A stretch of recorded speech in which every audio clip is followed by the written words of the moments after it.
It's my honor to be here as the Director of Advocacy and Policy for the Illinois Muslim Civic Coalition. I'm going to introduce my fellows and our fantastic team. I thought you were going to introduce us. Yeah. Hi everyone, I'm Abed Al-Suleiman. I am an Advocacy and Policy Fellow at the Illinois Muslim Civic Coalition. Hi everyone, I'm Kushra Patel and I'm also an Advocacy and Policy Fellow. So 155% of our time is based on us doing the work that you see on your table in flyers, which states the new laws for Illinois. And the critical thing one needs to understand is when you want to have community change or circumstantial change, you can talk about it, you can have dialogue, right? You can have education workshops, but unless it's changed on the books, and the legislators back me up on this, it really doesn't make an impact. Am I right? Right. So that's what we need to do. So we're going to start out. You can have her first. Oh, okay. First, when the slide goes up, I do want to share, since everybody was sharing their connection to Chicago, I wanted to share that it's an honor for me as a daughter of a gentleman named Muhammad Shamim Muzaffar, who came to Chicago, Illinois in the late 1960s and was married and brought his wife, Yasmin Muzaffar, who's here today, and always considered Chicago his home. We lost my father about 3 years ago, and so I'm honored to know that I'm doing the work and working with an organization that is providing data about the history of Muslims in this state and impacting the state. So that's my connection here. So let me start out with what we do. So a lot of you have seen the email blasts, the flyers, but we really want to make sure that all of you understand that the process of legislative reform, the process of circumstantial change that's permanent, does not happen overnight or a few weeks. It takes quite a bit of time. In fact, if the legislators can back me up on this as well, there are advocacy organizations that have had legislative agenda items 2 to 3 for about 5 to 6 years, right? We introduced 5 legislations.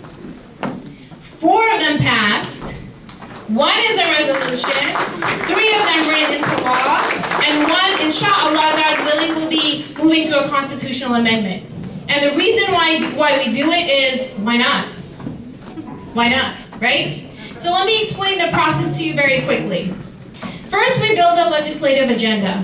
How do we do that? Well, we talk to all of you. We talk to the community members. We don't assume that we actually understand or know everything. We have a wide variety of organizations we speak to, individuals diverse in race, ethnicity, background, and we really identify what the key issues are in the community right now. Second, we identify main community issues. We map out a legislative response. So here's an interesting part of what we do. See, when you go into a legislator's office, and I see the legislators always nodding, so that's what I mean by backing me up, right? So when you go into a legislator's office and you say, a pleasure to meet you, this is who we are, and this is the issue we have, can you help us, right? This is how we go in. We say, we have an issue, this is our community, this is the solution, and here's the legislation that we just drafted, and we'd love for you to sponsor it. Next, we develop a legislative strategy. There's 2 chambers in the Illinois General Assembly, so we need to figure out how to move these bills through the House, how to move these bills through the Senate, and more importantly, what words we use, what is the right time, right? And who our allies and partners are.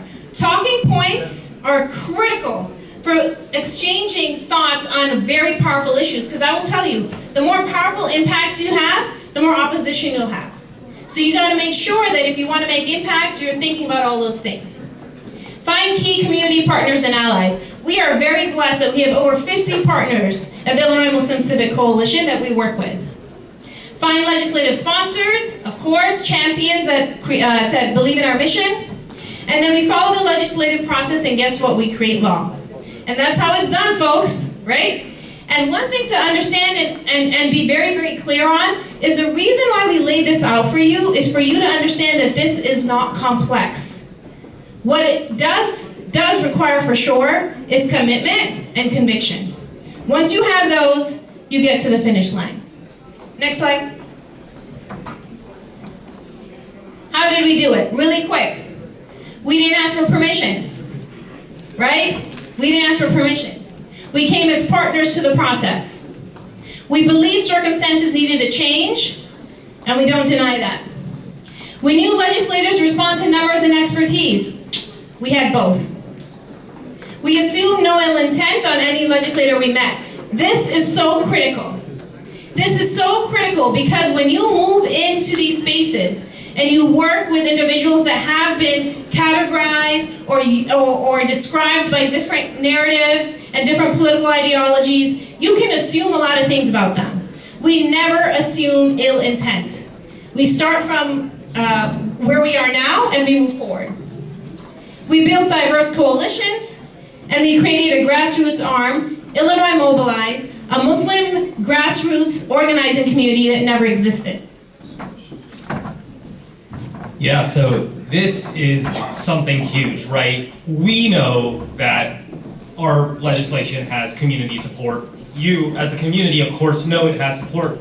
But what really matters is that legislators also need to know that our legislation represents what the community really wants. So we put together a organizing arm, over 350 people by the end of the session, and over the course of the session we made hundreds of phone calls, we placed over 1,000 witness slips, and each of those witness slips, I want to point out, represents someone consciously deciding to engage with the political process, right? A lot of community maybe have not engaged before, but they, went through the process and they saw how easy it was to show their legislators their positions on issues, which is just really impressive. And so really, you mobilized Illinois. If you filed a witness slip, if you made your voice heard over the course of the legislative session, without you, we couldn't have done this. So thank you.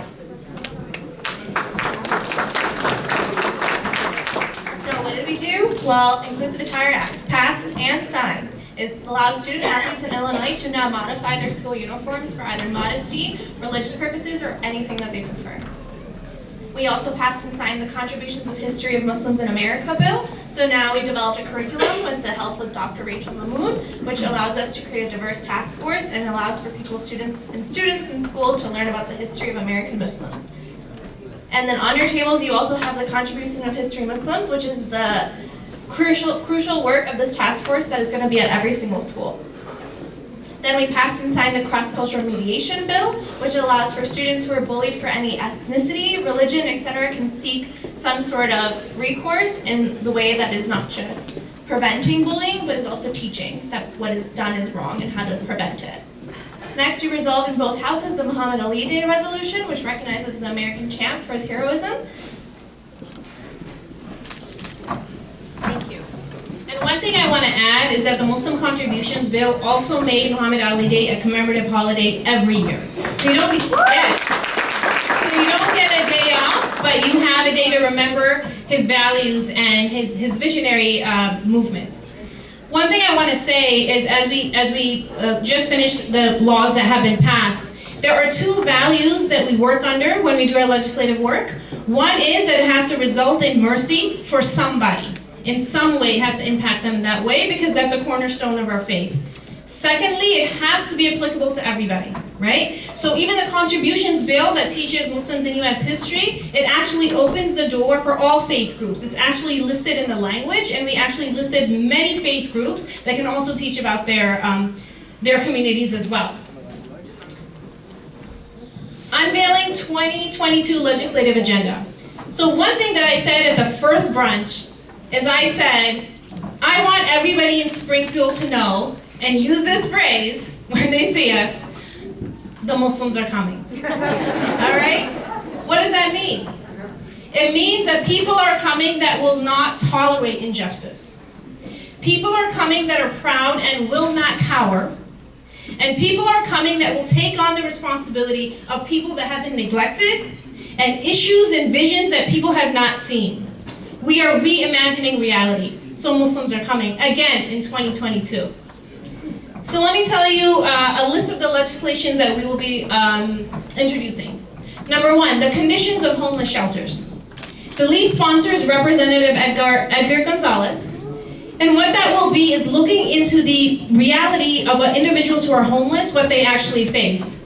And I just want to share with you, the reason we did this is because we heard of a story of an individual, a mother, that left a homeless shelter because individuals within that shelter wanted to kidnap her son for other type of favors from her. So, the Muslims are coming. Second, faith by plate.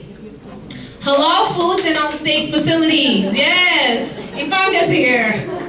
This legislation will make sure that all state facilities, hospitals, prisons, schools, will have halal food options. But again, like the contributions bill, we'll have the option for all faith groups to be able to have what they need.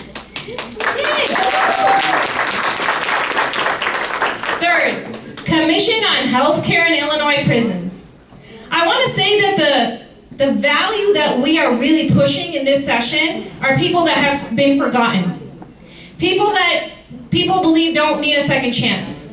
We believe they do. And we believe that they need to be lifted in their most difficult moments. So we want to know, inside the prison system in Illinois, and we're well aware of it, what the conditions are. And we came across a lot of facts and a lot of reports, because we've been studying the issue for a long time, that there are individuals that are suffering in many ways, from emotional abuse, physical, medical neglect, and lack of spiritual care. So we actually want to create a commission in Illinois with individuals who are experts in this area and community organizations to look at the conditions of healthcare in prisons. Insurance coverage for healthy foods for cancer patients. We are actually figuring out what the approach is for this specific bill, but I just want to make it very clear to you that if you're a cancer patient, you are already suffering and you already have medical bills. Just imagine if you can't get fresh food during chemo and radiation.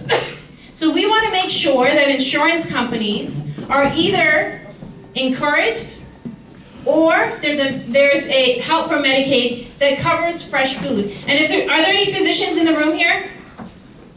Tell me I'm wrong that fresh food doesn't help in recovery. Not wrong. Madia? Yes. Does anyone not have a Muslim physician in their life? Yeah, that's another question.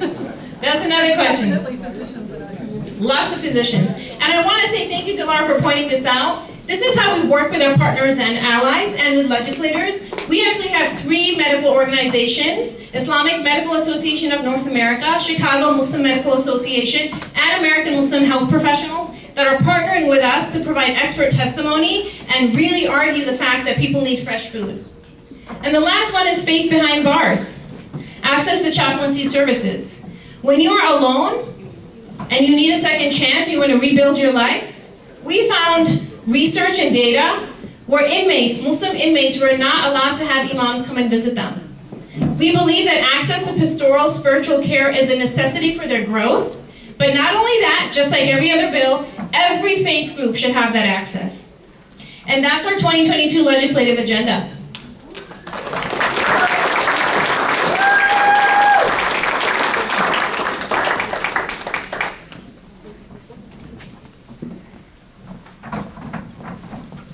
So I'd like to talk about the Illinois Muslim Civic Education Task Force, and specifically the fantastic leadership of Dr. Rachel Mahmoud on this task force. So what happened last year is we're working on getting this Contributions in History of Muslims in America, formerly a bill, now a law, passed passed the houses of the Illinois legislature. And at the same time, we want to make sure that once it is passed, no one is left confused after the fact as to what they can teach. So we needed to craft some kind of resource guide. And Dr. Rachel Mahmoud stepped up in an enormous way, leading the task force that built out that guide. That guide is on your tables now, you can check it out, it's fantastic. And I mean, Dr. Rachel Mahmoud's commitment was just absolutely unparalleled.